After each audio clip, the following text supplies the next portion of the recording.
Weirdmageddon Part 1. Oh my god. Okay, so I'm gonna do my best to summarize this episode, but god, there's so much happened.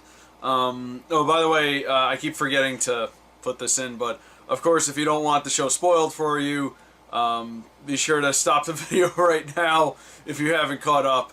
God, alright, so Weirdmageddon picks up right where the last episode left off, where Bill comes through the portal and is just terrorizing the town, and the people in Gravity Falls are like, "You're not gonna tell us what to do," and then Bill's like, "Yeah, I am," and then he starts turning people into stone, and just all those demons from the last Mabelcorn episode that was established kind of come through the portal, and we see them one by one, and oh my god, they're so strange and awesome. There's this one guy, he's like the thing that should not be named or something, and it looked like a loaf of bread with like gorilla arms and stuff. Yeah, I said a loaf of bread with gorilla arms. And he had a name, it was like Gorblax or something, you know, some weird alien name. So all his Bill's buddies come through the portal, and they just start terrorizing the town, and just it's just like utter madness going on. Like I can't even do this justice by describing it. If you're watching and you haven't seen it already, watch it. Stuff is just going completely bonkers. There are these things called madness bubbles, and they just come through the portal, and if your head gets through them, you kind of go insane, and it's just, oh my god. So yeah, again, I can't properly describe what happened there, but just trust me, it was wonderfully insane. Just check it out if you haven't. But anyway, so Dipper and Ford are gonna try and stop Bill, and Ford gets out this giant halo gun that he has, and he's up in a bell tower, and he's trying to take out Bill. Bill, by the way, is now has a physical form. He's got flesh now. He's the same. He looks the same, but he's tangible. Anyway, Ford has this gun, and he's gonna shoot him, but he misses, and he goes through Bill's hat.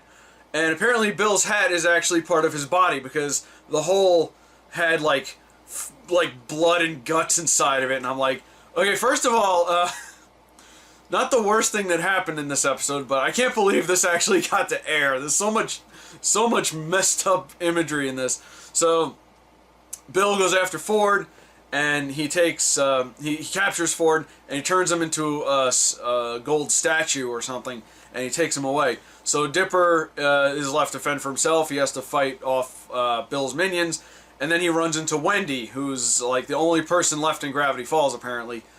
And so they find out that Mabel is being held in this force field that's suspended between the two cliffs where the UFO crashed apparently.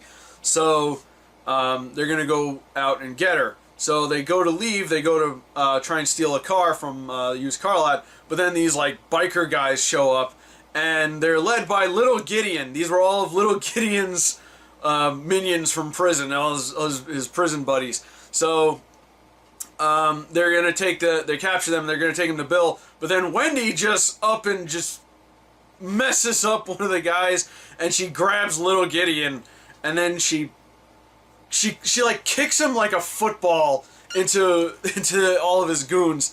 And seeing Wendy just punch Little Gideon like that was one of the most satisfying things I've seen in this show. But anyway, yeah, Wendy was pretty cool in this episode. So they steal a car, and then Gideon and his goons chase after them. And then suddenly this episode turned into Mad Max Fury Road because they were like they stole like a police car or something, and they were driving away, and then all the other guys had trucks going on. And honestly, I was expecting when the trucks were going by, I was expecting to see like the drummers. If you've seen Fury Road, there's this one car that has like these guys banging drums in the back. I was expecting to see them show up. And it was funny because even the music that played during this sequence sounded like the chase scene from Fury Road. It was going I was expecting to see Robbie suspended up on one of the trucks, just strumming his guitar. Fury Road was awesome, by the way. Anyway, Robbie got turned into stone or something too. Wendy mentioned that. So so they're chasing these guys, and they just fly. Well, they're chasing them. They go through the madness bubbles. And every time they go through one, they go into like a different style of animation. I always love when that happens. Like they go through one, it's like anime, and then like something weird will also happen. Like there's one where everyone turns into birds. Dipper like tweeted, and it said like, "I have the sudden urge to eat worms," and then then they just kept going through different ones, and it was just different styles. And then there was one where they actually turned into real people, and I got to go back and check the episode because I'm pretty sure that was the voice actors who played the characters. But anyway, the Gideon and his goons were fine, and they were going through different ones too. Like there was a silent film one, and etc. But anyway, they catch up to them, and they meet up with Seuss, who also apparently survived the apocalypse. Oh wait, I gotta rewind. So Bill has this like a giant pyramid just floating through the air. That's where he lives, and suddenly the future police show up.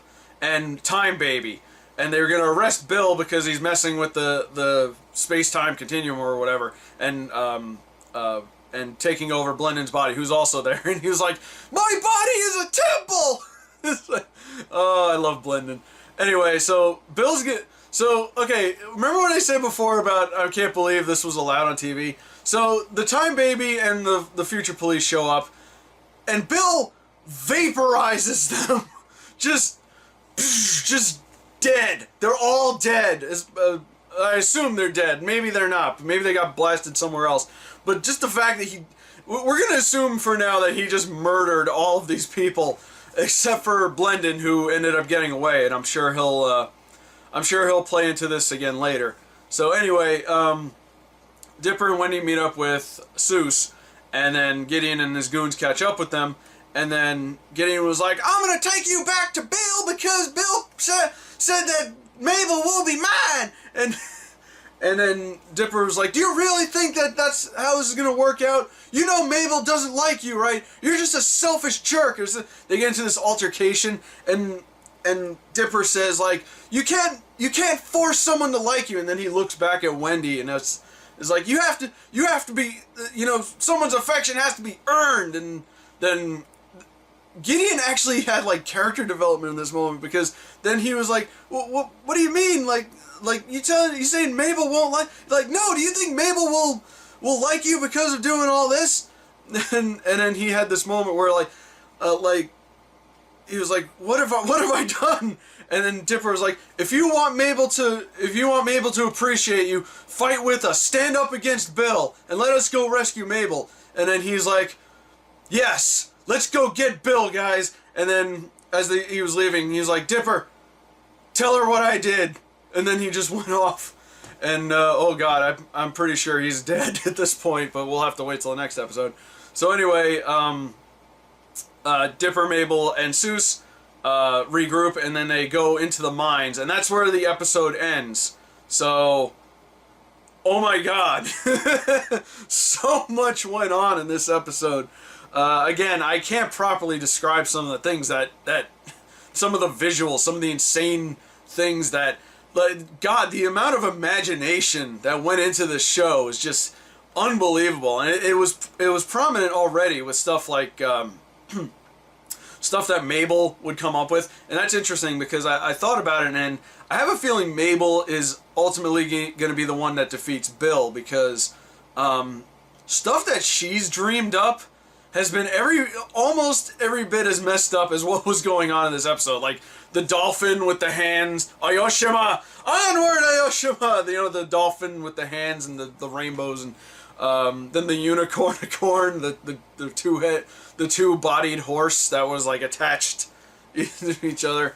But yeah, I have a feeling that Mabel is going to play a huge role in defeating Bill, just on stuff that's happened alone.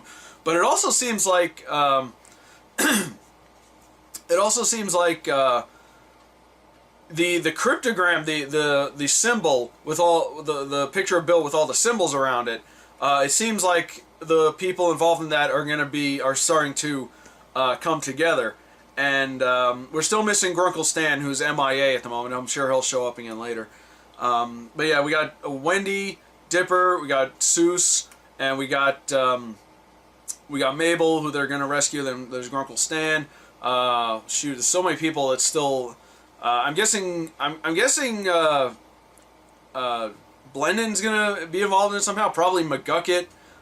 Supposedly Pacifica too, because of the diamond that's on the cryptogram. And I think at this point we can assume that Wendy is the ice bag, because people have noticed that she's always around ice. Like, they needed a bag of ice at the convenience store, and she had the black eye, and they put the snow cone on her. But there was a line that Dipper said in this, and while you can take it literally, I think it was a subtle nod at her involvement in this, when she was beating up all the goons, and she stole the cop car and she started driving. Dipper said, "Wendy, you are the coolest person I've ever met." And she is, but I feel like maybe that was somehow tied into her being the ice bag, but I don't know, man. Let's see, what else? I am interested to see what happened with the time people. I do find it interesting, because there is I have it on good authority that this may actually be the final season. The series finale is gonna happen in a couple episodes. So I feel like whenever a show like this goes on air and is about to go off the air, they'll pull out all stops, and they'll just go as far as they can with it. And my God, they're taking it all the way, man. Alex Hirsch is an amazing writer. So yeah, I want to see if the future people are dead, or because he obliterated Time Baby, which is supposedly some kind of deity. Yeah, I don't know, man. I can't even imagine what could come next in this show. I mean, obviously they're eventually gonna rescue Mabel and stop Bill, but God, the route they take in this show is just completely amazing. Yeah, I have to watch this episode again, because it was so much. Oh, also there was some surprising guest voice actors in this. There was this creature that was like a giant head with an arm coming out of the top of its head and just crawling along the ground. It was voiced by Louis C.K. I was kind of shocked to discover that. Also, one of Bill's minions, one of his buddies, was voiced by Andy Merrill, who I haven't actually heard in a while. He played Brack on The Brack Show and, Space Ghost Coast to Coast and all that. If anybody out there remembers that show. But, yeah, again, talking about this episode is not going to do it justice. So much insanity, so much just sheer madness going on. I guess we know nothing else to do but just wait till the next episode. I haven't gotten a date on the next episode yet. They usually post it on Twitter or something, but I probably missed it. So I guess hopefully it's not going to take too long, because especially when you have a multi-part story arc, you don't want it to go too long. But yeah, I guess we'll have to see what happens in the next. What else can they possibly throw at us at this point? Oh my God. So, I guess, let me know what you thought of this episode, and I'll see you guys later.